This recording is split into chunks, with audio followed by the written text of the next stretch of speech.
That's stupid. Fat shaming as well as fat glorification. Now let's start with the easier but sadly still not generally understood part, fat shaming, and why anybody who attacks somebody for being plus size is at best honestly ignorant or at worst pretty pathetic and as superficial as it gets. Before you accuse me of shaming fat shamers and call me a hypocrite, here is a very, very important difference between some douche attacking another person for being overweight and me attacking said douche for doing just that.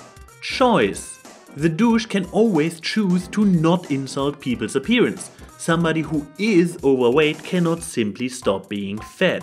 Now I can already hear through time and space while typing on keyboards from smartasses pointing out that yes, fat people can stop being fat by losing weight. Well, this argument is at the same time true, but also amazingly stupid. Yes, somebody who is overweight has at least a theoretical option to lose weight by making lifestyle changes, while a person who simply has a butt ugly face, and don't deny that's a thing, we all have come across people with an appearance that made us think, wow, I would not want to look like that. Well, somebody who is just generally unattractive usually cannot permanently alter their appearance without external help. Nevertheless, despite the option to just lose weight, for many overweight people this is impossible in practice. Why is that? Well, for the same reason that most of us will never become professional athletes or artists or win a Nobel Prize. It is fucking hard. In theory, every single one of us should be able to achieve at least one of these if we would just commit our lives to it. But yet, most of us settle for a normal job. You might ask, but how can it be so fucking hard for a fat person to not be fat? There are a lot more thin people than Nobel Prize winners. True, but the vast majority of overweight folks have an unfavorable predisposition compared to thin people, which makes it exponentially harder for them to keep a healthy weight than it is for others. You don't believe this is the case? Well, I can prove it. With an anecdote! Take myself for example. I have never in my entire life weighed more than 82 kilograms. No matter if I was just a lazy student hanging around at home all day, eating primarily fast food and taking the car anywhere when I needed to leave the house, or when I was actively trying to gain weight with a special diet and daily workout in the gym. My weight never changed more than 3 kilograms during my entire adult life. How does this prove anything? I, a human who does not gain weight, neither by trying nor by neglect, exists in the same reality where more muscular and more corpulent people exist as well. Therefore, I must have a different predisposition than all those people who have an easier time gaining weight. And this logic also works the other way around. There are plenty of overweight people who try to reduce their mass just as hard as they try to gain some, but they have to fight the same uphill battle, just in the other direction. Could they lose weight with just enough determination, sacrifice and discipline? Yes, of course. Just look at Keyframe. But in order to achieve what she did, she had to cut out most processed food from her diet, pretty much only eating protein and vegetables, go to the gym every day for at least an hour, run between 3 to 5 miles each day, and while she does not have to be on this intense level anymore due to having reached her preferred body type, she has to keep at an advanced level of fitness for the rest of her life. So unless you have gone through the same or a similar struggle yourself, you are in no position to look down on people for not overcoming the additional obstacles life has thrown at them. Come back when you have won your Nobel Prize.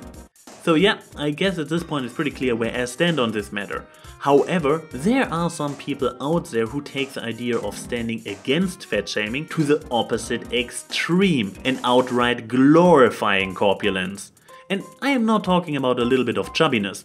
That has actually been a beauty ideal itself. No, I am talking about short of breath, can't see their own genitals, trouble taking the stairs, obese. Now, as I spent the first part of this video explaining, making fun of people for being the size they are is stupid.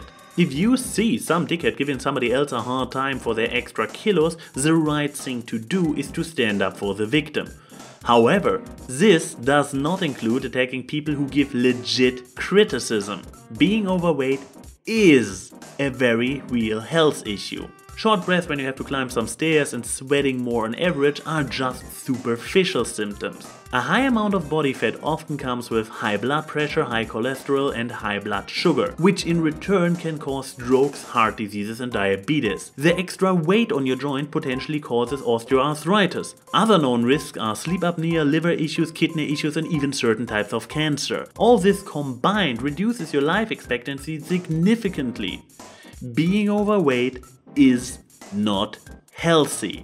If you tried losing weight and have failed the uphill battle, that is okay.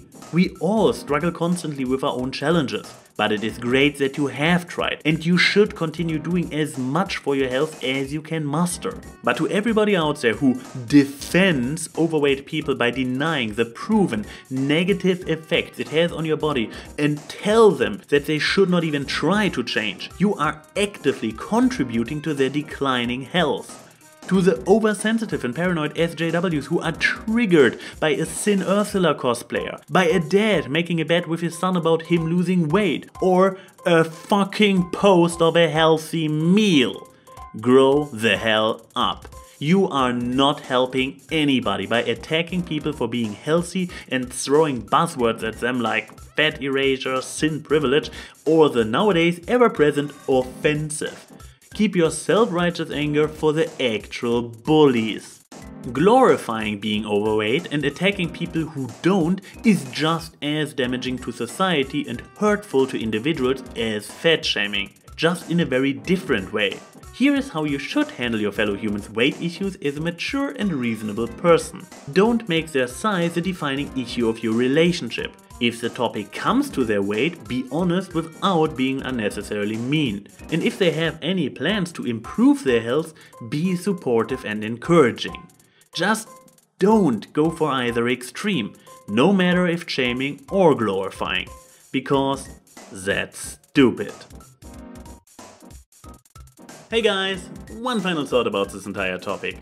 If you have an honest attraction for larger people and find them sincerely sexy, more power to you. Please go out there and find yourself a big guy or gal who are content with their situation and tell them every single day that they are truly beautiful to you.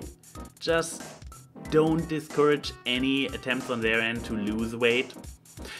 Well, with this more serious topic out of the way, let's have some fun next time when I tell you why the American two-party system is stupid.